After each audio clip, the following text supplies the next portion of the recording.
menuju ke Taman Sri Rampai untuk mengambil makanan di sana, dan lepas tu kita akan menghala ke danau tepilah ke danau kota, dan ke Desa Minang, Greenwood.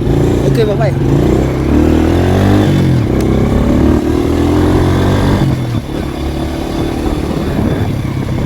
Jom kita berhenti di sana, jom kita berhenti di sana.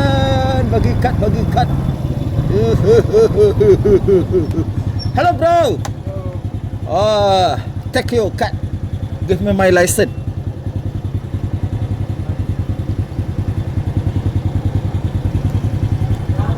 My cut, Shopee cut. Yeah, this one. Thank you sir.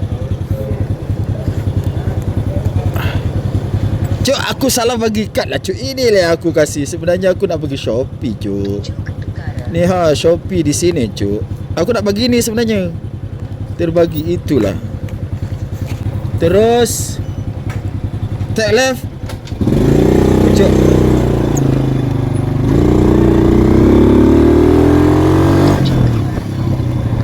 Oh, di sini cuk. Di sini cuk.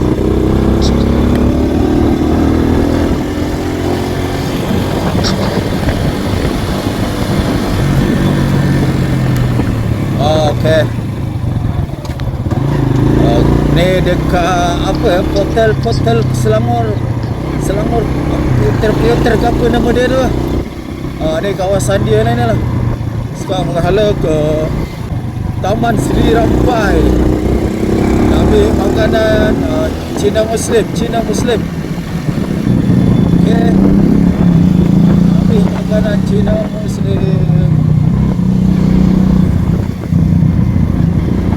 Semoga berjalan dengan baik je semua tak ada masalah di sini. Okey, dah lama tak datang sini sebab aku main kepung.